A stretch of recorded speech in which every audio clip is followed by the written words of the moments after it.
সিদ্ধান্ত নেওয়ার কারণে রয়েছে আরজি করে যে ঘটনা ঘটেছে, ডাক্তার তিলোত্তমাকে নিয়ে যে ঘটনা ঘটেছে, পৈশাচিক ঘটনা ঘটেছে, সেটার পরিপ্রেক্ষিতে আজকে ১ মাসের ওপর হয়ে গেছে। একটা বিচার পাওয়া যায়নি।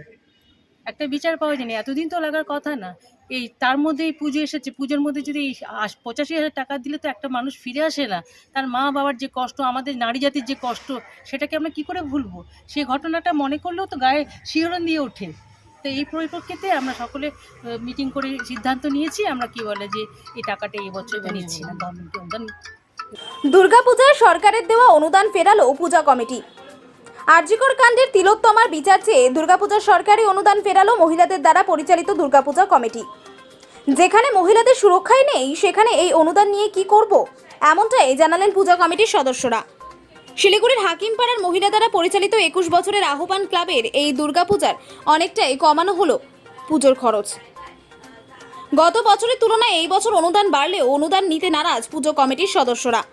এই বিষয়ে পুজো কমিটির সদস্যরা জানান, সিদ্ধান্ত নেওয়ার কারণে রয়েছে আরজি করে যে ঘটনা ঘটেছে, ডাক্তার তিলোত্তমাকে নিয়ে যে ঘটনা ঘটেছে, পৈশাচিক ঘটনা ঘটেছে, সেটার পরিপ্রেক্ষিতে আজকে ১ মাসের ওপর হয়ে গেছে। একটা বিচার পাওয়া যায়নি। এতদিন তো লাগার কথা না। এই তার মধ্যেই পুজো এসেছে। পুজোর মধ্যে যদি ৮৫,০০০ টাকা দিলে তো একটা মানুষ ফিরে আসে না। তার মা-বাবার যে কষ্ট, আমাদের নারী জাতির যে কষ্ট, সেটাকে আমরা কী করে ভুলবো? সেই ঘটনাটা মনে করলেও তো গায়ে শিহরণ দিয়ে ওঠে।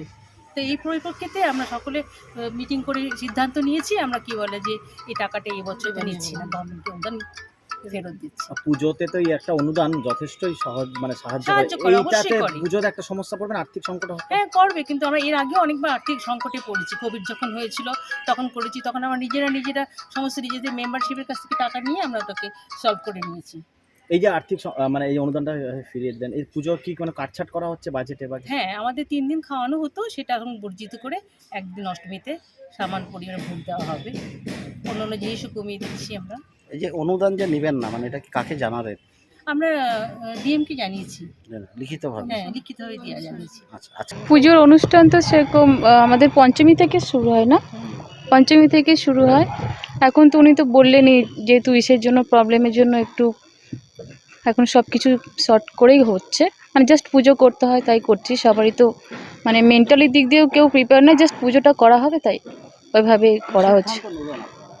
সিদ্ধান্ত কি আমরা নিজেরাই সব করব, ওটা আমরা নিচ্ছি না। হ্যাঁ, ওটা আমরা নিচ্ছি না, এই জন্য কোনো জাস্টিস এখনও কেউ পাওয়া যায়নি ওনার জন্য কিছু হয়নি। যেহেতু আমরা একটা মেয়ে আর মায়েরই পূজা হবে, তার জন্য আমরা ওটা অ্যাকসেপ্ট করতে পারবো না কোনোভাবেই। কত বছর তো নেওয়া হয়েছিল। হ্যাঁ, এই পরিস্থিতির জন্য এটা নেওয়া হচ্ছে না, এটাই আর কি। নিউজ সমবার্তা।